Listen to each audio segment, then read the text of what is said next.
বারাকাতুহু। আজকে আমি আপনাদেরকে যে জায়গায় নিয়ে আসলাম সেটা হচ্ছে জামিয়া আহমদিয়া সুন্নি আলিয়া কামিল মাদ্রাসা। এই মাদ্রাসাটি আল্লামা সৈয়দ আহমদ শাহ সিরকুটি রহমাতুল্লাহ তাআলা ১৯৫৪ সালে এই মাদ্রাসাটি প্রতিষ্ঠা করেন এবং এই মাদ্রাসা থেকেই লক্ষ লক্ষ আলেম, হাফেজ, বিভিন্ন ধরনের আলেম, বড় বড় আলেম পয়দা হয়েছেন।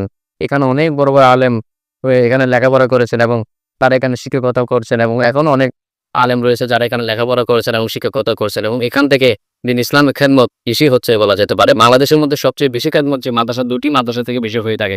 একটা হচ্ছে কাদেরিয়া তরিবিয়া আলিয়া কাদেরিয়া তরিবিয়া কামিল মাদ্রাসা, যেটা ঢাকায় মোহাম্মদপুরে অবস্থিত। আর আরেকটা যেটা সেটা হচ্ছে জামিয়া আহমদিয়া সুন্নি আলিয়া কামিল মাদ্রাসা, যেটা চট্টগ্রামের সৌরহর জায়গায় অবস্থিত।